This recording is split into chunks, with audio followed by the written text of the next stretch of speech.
ಸಮಿತಿ ಯಾವೆಲ್ಲ ನಿರ್ಣಯಗಳನ್ನು ತೆಗೆದುಕೊಳ್ಳುತ್ತೋ ಮೊದಲಿಂದಲೂ ಅದರ ಜೊತೆಗಿದ್ದೇನೆ, ಈಗಲೂ ಇದ್ದೇನೆ. ಸಂಸದ್ನಾಗಿ ರಾಜ್ಯ ಕೇಂದ್ರ ಸರ್ಕಾರದಲ್ಲಿ ನನ್ನ ಪ್ರಯತ್ನಗಳನ್ನ ಯಾವ ರೀತಿ ರಚನಾತ್ಮಕವಾಗಿ ಪ್ರಭಾವಿಯಾಗಿ ಮಾಡೋದಕ್ಕೆ ಸಾಧ್ಯ ಇದೆಯೋ ಅಷ್ಟನ್ನ ನಿಮ್ಮೆಲ್ಲರ ಜೊತೆಗಿದ್ದು ಮಾಡ್ತೀನಿ, ನಾನು ನಿಮ್ಮ ಜೊತೆಗಿದ್ದೀನಿ ಅಂತಲೂ ನಾನು ಹೇಳೋದಕ್ಕೆ ಬಯಸಿದ್ದೇನೆ. ಜವಾಬ್ದಾರಿಯುತವಾಗಿ ನಿಮ್ಮೆಲ್ಲರ ಮಾತುಗಳನ್ನ ನಾನು ಕೇಳಿದ್ದೇನೆ. ಭಾವನೆಗಳಿಗೆ ನೀವು ಸ್ಪಂದಿಸಿರೋದು ನನಗೆ ಅರ್ಥ ಆಗಿದೆ. ಹಾಗಾಗಿ ನನ್ನ ಜವಾಬ್ದಾರಿ ಏನಿದೆ ಅನ್ನೋದು ನನಗೆ ಅರಿವಿದೆ.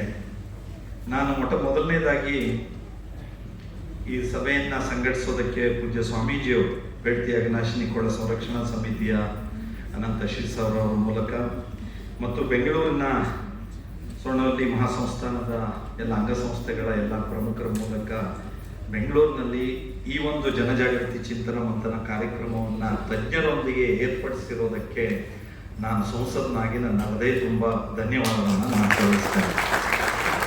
ವಿಶೇಷವಾಗಿ ಬೆಂಗಳೂರಿನ ಜನ ನೀವು ಇಷ್ಟು ಸಮಯ ಮಾಡ್ಕೊಂಡು ಬಂದಿದ್ದೀರಲ್ಲ ಶನಿವಾರ, ಅದಕ್ಕಾಗಿಯೂ ಧನ್ಯವಾದ ಸಲ್ಲಿಸ್ತೇನೆ.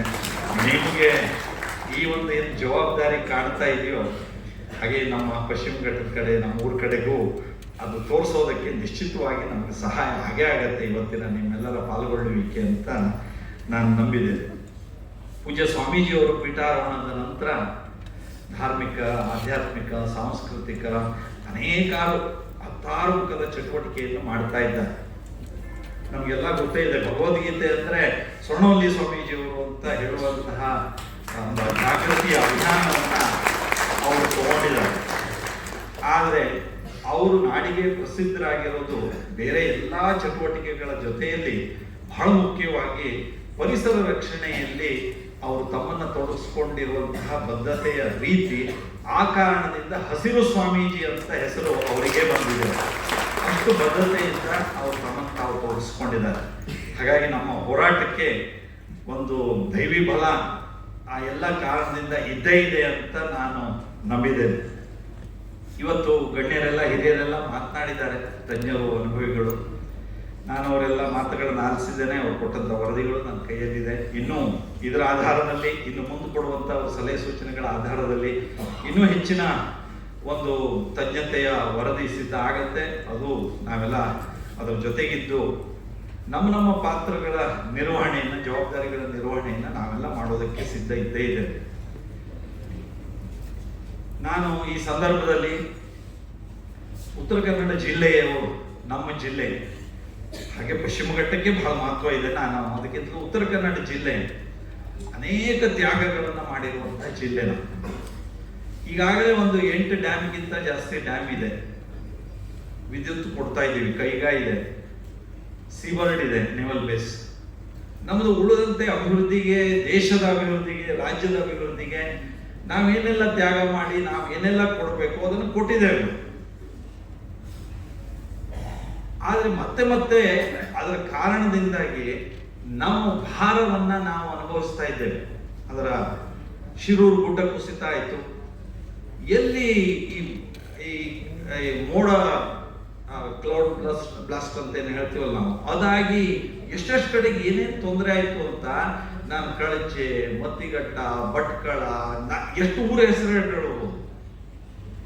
ಮೇಘಸ್ಫೋಟ, ಮೋಡ ಒಂದು ಸ್ಫೋಟಗೊಂಡು ಎಂತೆಂಥ ಅನಾಹುತಗಳಾಗಿದೆ.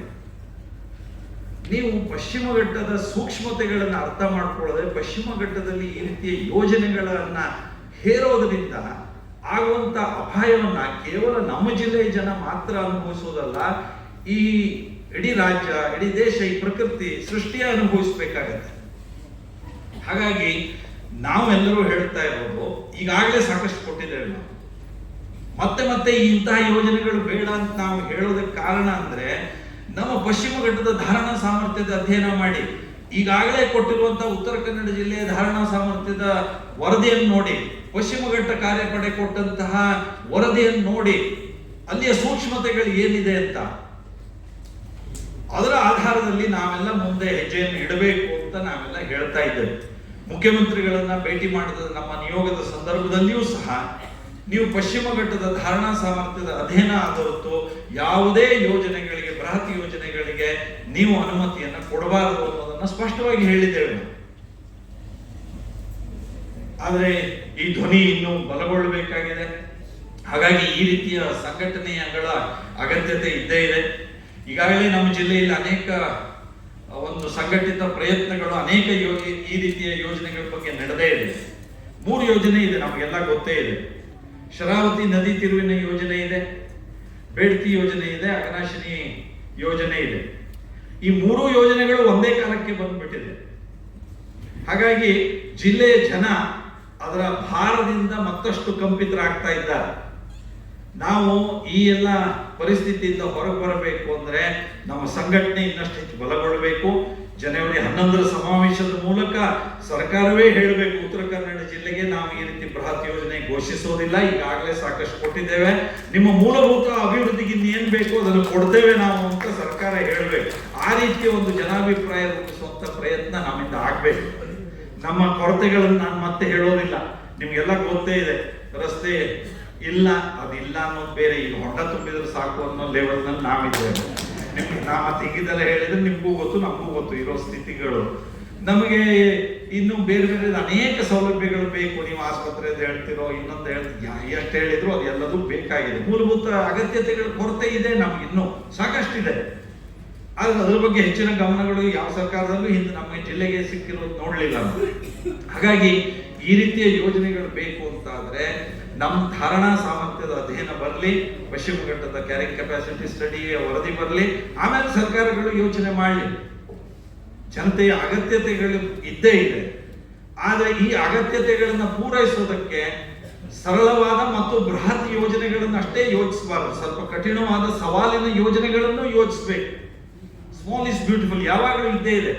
ನಾವು ಆ ಕೆರೆಗಳ ಇಷ್ಟು ದುಡ್ಡಿನಲ್ಲಿ ಆ ಕೆರೆ ಎಲ್ಲ ಸುಧಾರಣೆ ಮಾಡಿಬಿಟ್ಟಿದ್ರೆ ನಮಗಿಂದ ಎಂತ ಅದ್ಭುತವಾದ ನೀರಿನ ಮೂಲ ನಮ್ಮಲ್ಲಿ ಸಂಗ್ರಹ ಆಗ್ತಿತ್ತು ಅಂತ ಯೋಚನೆ ಮಾಡಬಹುದು. ನಾವು ಇದು ಬಹಳ ಎಲ್ಲ ವಿಷಯಗಳಿದೆ. ನಾವು ಸಂಘಟಿತವಾದ ಹೋರಾಟವನ್ನ, ನಮ್ಮ ಜನಜಾಗೃತಿಯ ಪ್ರಯತ್ನವನ್ನ ನಾವು ಮಾಡಬೇಕು ಅನ್ನೋದನ್ನ ನಾನು ವಿನಂತಿ ಮಾಡ್ತಾ, ಕಾನೂನಿನಲ್ಲೂ ಸಹ ಇವತ್ತು ಕಾನೂನು ಕಠಿಣ ಇದೆ. ನಾವೆಲ್ಲ ಅಂದುಕೊಂಡಷ್ಟು ಸರಳವಾಗಿ ಇದೆಲ್ಲ ಪಾಸ್ ಆಗ್ಬಿಡುತ್ತೆ ಅಂತ ಇಲ್ಲ. ಆದರೂ ಕಾನೂನನ್ನು ಇನ್ನೊಂದು ಕಾನೂನು ಹೇಗೆ ಸಂರಕ್ಷಿಸುತ್ತೆ ಅನ್ನೋದನ್ನು ನಾವು ನೋಡಿದ್ದೇವೆ. ಅದರ ಕಷ್ಟ ಸುಖಗಳನ್ನು, ಯಾವ ಕಾನೂನು ಕಷ್ಟ ಇದೆ ಅಂತ ಹೇಳ್ತೀವೋ ಇನ್ನೊಂದು ಕಾನೂನು ಅದನ್ನು ಸರಳ ಮಾಡಿಕೊಡ್ತಾ ಇರೋದು ನೋಡ್ತಿದ್ದೇವೆ ನಾವು. ಈ ರೀತಿಯ ಸಂದಿಗ್ಧ ವಾತಾವರಣದಲ್ಲಿ ನಾವೆಲ್ಲ ಇದ್ದೇವೆ. ಕಾನೂನಿನ ಹೋರಾಟದಲ್ಲಿ ಅಶೋಕ್ ಕಾನಹಳ್ಳಿ ಅವರಿಂದ ಹಿಡಿದು ನಮಗೆ ಇನ್ನೂ ಅನೇಕರು, ನಮ್ಮ ಯು ಸಿಂಗ್ ಇಂದ ಹಿಡಿದು ನಮ್ಮ ವರ್ಮಾ ಅವರಿಂದ ಹಿಡಿದು ಅನೇಕರು ನಮಗೆ ಸಲಹೆ ಸೂಚನೆ ಕೊಡುವಂತ ಹಿರಿಯರಿದ್ದಾರೆ. ರಾಮಚಂದ್ರ ಅವರನ್ನು ಒಳಗೊಂಡಂತೆ, ನಮ್ಮ ಕಾರಂತರು ಒಳಗೊಂಡಂತೆ, ನಾನು ಹೆಬ್ಳಿಕರ್ ಅವರು ಅನುಭವಿಸ್ತಿದ್ದಾರೆ. ಹಾಗಾಗಿ ಜನಾಭಿಪ್ರಾಯ ರೂಪಿಸೋದಕ್ಕೆ, ಕಾನೂನಿನಡಿಯಲ್ಲಿ ನಮ್ಮ ಹೋರಾಟ ಮುಂದುವರಿಸೋದಕ್ಕೆ ನಾವು ಸಿದ್ಧ ಆಗ್ಬೇಕು. ನಾನು ತೇಜಸ್ವಿನಿ ಅನಂತ್ ಕುಮಾರ್ ಬಹಳ ಚೆನ್ನಾಗಿ ಹೇಳಿದ್ರು ಅನೇಕ ವಿಷಯಗಳನ್ನು. ನಮ್ಮ ಹಕ್ಕುಗಳ ಬಗ್ಗೆ ನಮ್ಗೆಲ್ಲರಿಗೂ ಜಾಗೃತಿ ಇದ್ದೇ ಇದೆ. ಆದ್ರೆ ನಮ್ಮ ಕರ್ತವ್ಯಗಳ ಬಗ್ಗೆ ಜಾಗೃತಿ ನಿರ್ಮಾಣ ಆಗಿಲ್ಲ ಅಂದ್ರೆ ಯಾವುದೇ ಸಮಸ್ಯೆಗಳು ನಾಳೆ ಪರಿಹಾರ ಸಿಗೋದಿಲ್ಲ. ನಾವೆಲ್ಲ ಒಂದು ವಿಷವರ್ತುಲದಲ್ಲಿ ಇದ್ದೇವೆ. ನಾನು ಈಗ ಸಂಸತ್ನಾಗಿದ್ದೇನೆ, ಇದಕ್ಕಿಂತ ಮೊದಲು ಸ್ಪೀಕರ್ ಆಗಿದ್ದೆ. ಸ್ಪೀಕರ್ ಆದಾಗ ನಾನು ವಿವರ ಹೇಳೋದಿಲ್ಲ, ಸಮಯ ಬಹಳ ಆಗ್ತಾ ಇದೆ, ಒಂದು ಆತ್ಮಾವಲೋಕನ ಸಭೆ ಅಂತ ಮಾಡಿದ್ದೆ. ರಾಜಕೀಯದ ಬಗ್ಗೆ ಹೇಳಿದ್ರೆ ಎಷ್ಟು ರಂಗಾಗಿರುತ್ತೆ ವಿಷಯ, ಎಷ್ಟು ಸಂತೋಷ ಆಗುತ್ತೆ ನಿಮ್ಗೆ. ನಿಜ ಅದು, ಯಾಕೆಂದ್ರೆ ನೀವು ನಮ್ಗೊಂದು ಓಟ್ ಕೊಟ್ಟಿರ್ತೀರಿ. ಆ ಓಟ್ ಕೊಟ್ಟಿರೋ ಹಕ್ಕು ಪ್ರಜಾಪ್ರಭುತ್ವದಲ್ಲಿ ನಿಮಗಿದೆ. ಹಾಗಾಗಿ ಉಳಿದೆಲ್ಲ ವಿಷಯಗಳಿಗೆ ಹೇಳಿದ್ರೆ ನಾವು ಬ್ಯೂರೋಕ್ರಸಿ ಬಗ್ಗೆ ಹೇಳಿ, ಅಥವಾ ನ್ಯಾಯಾಂಗದ ಬಗ್ಗೆ ಹೇಳಿ, ಕಾರ್ಯಾಂಗದ ಬಗ್ಗೆ ಹೇಳಿ, ಪತ್ರಿಕಾ ರಂಗದ ಬಗ್ಗೆ ಹೇಳಿ, ಸಮಾಜದ ವಿವಿಧ ಕ್ಷೇತ್ರಗಳಲ್ಲಿ, ಎಲ್ಲಾ ಕ್ಷೇತ್ರಗಳಲ್ಲಿ, ಅದು ವೈದ್ಯಕೀಯ ಕ್ಷೇತ್ರದಿಂದ ಹಿಡಿದು ನಾನು ಮತ್ತೆ ಬಿಡಿಸಿ ಹೇಳೋದಕ್ಕೆ ಹೋಗೋದಿಲ್ಲ, ಎಲ್ಲಾ ಕ್ಷೇತ್ರಗಳಲ್ಲಿ ಈ ಆದರ್ಶಗಳ ಮೌಲ್ಯಗಳ ಅಧಪತನ ಇದೆ. ವಿಷವರ್ತುಲದಲ್ಲಿ ನಾವೆಲ್ಲ ಇದ್ದೇವೆ. ನಾವೆಲ್ಲ ಅದರಿಂದ ಹೊರಬರುವಂತಹ ಪ್ರಯತ್ನವನ್ನು ಒಟ್ಟಾಗಿ ಮಾಡದೆ ಹೋದ್ರೆ, ನೀವು ನಮ್ಮನ್ನು ಒಂದೇ ಬಟ್ಟು ತೋರಿಸಿದ್ರೆ ನಾನೇ ನಿಮಗೆ ಕೇಳ್ತೇನೆ, ನಿಮಗೆ ನಿಮ್ಮ ಜೀವದ ಗ್ಯಾರಂಟಿ, ನಿಮ್ಮ ಮಕ್ಕಳ ಗ್ಯಾರಂಟಿ, ನಿಮ್ಮ ಮೊಮ್ಮಕ್ಕಳ ಗ್ಯಾರಂಟಿ ಬೇಕೋ, ಸದ್ಯದ ಯಾವ ಗ್ಯಾರಂಟಿ ಬೇಕು ಅಂತ ಹೇಳಿ ಅದನ್ನು ಕೊಡ್ತೀನಿ ಅಂತ ನಾನೇ ನಿಮ್ಗೆ ಕೇಳ್ತೇನೆ. ಯಾಕಂದ್ರೆ ನನ್ಗೆ ಗೊತ್ತು ನಿಮ್ಗೆ ಯಾವ್ದು ಗ್ಯಾರಂಟಿ ಕೊಟ್ಟರೆ ನನಗೆ ಓಟ್ ಹಾಕ್ತೀರಿ ಅಂತ. ಇಷ್ಟೇ ಸೀಮಿತಕ್ಕೆ ನಾವು ನೀವು ಇದ್ರೆ, ನೀವು ನಮ್ಮಿಂದ ಇನ್ನೂ ಹೆಚ್ಚು ಬೃಹತ್ ಪ್ರಮಾಣದ ನಿರೀಕ್ಷೆಗಳನ್ನು ಇಟ್ಟುಕೊಂಡ್ರೆ ಹೇಗೆ ಕೂಡುತ್ತೆ ಉತ್ತರ ದಕ್ಷಿಣ? ಹೇಗೆ ಕೂಡುತ್ತೆ? ಹಾಗಾಗಿ ನಾವು ಎಲ್ಲರೂ ನಮ್ಮ ಜವಾಬ್ದಾರಿ ಇದೆ. ನಾನು ನಮ್ಮ ಯಾವ ಜವಾಬ್ದಾರಿಗಳನ್ನು ನುಣುಚಿಕೊಳ್ಳೋದಕ್ಕೆ ಮಾತು ಹೇಳ್ತಾ ಇಲ್ಲ. ನಾನು ಹಾರ್ನಳ್ಳಿಯವರಿಗೆ ಹೇಳ್ತೇನೆ, ಒಂದು ವಿನಂತಿ ಪೂರ್ವಕವಾದ ಮಾತು ಹೇಳ್ತೇನೆ.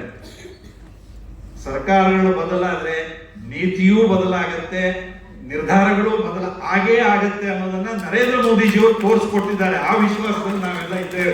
ಹಾಗಾಗಿ ಸರ್ಕಾರಗಳು ಎಲ್ಲೂ ಬದಲಾದ್ರೆ ಎಲ್ಲೂ ಬದಲಾದರೂ ನಿಶ್ಚಿತವಾಗಿ ಜನಪರವಾದ ಜವಾಬ್ದಾರಿಗಳನ್ನ ಹೆಚ್ಚಿಕೊಳ್ಳೇಬೇಕಾದಂತ ಅನಿವಾರ್ಯತೆಗಳು ಇದ್ದೇ ಇದೆ. ಪ್ರಜಾಪ್ರಭುತ್ವದ ಜನರ ಆಶೆ ಭಾವನೆಗಳನ್ನ ನಾವು ಗುರುತಿಸುವಂಥದ್ದು.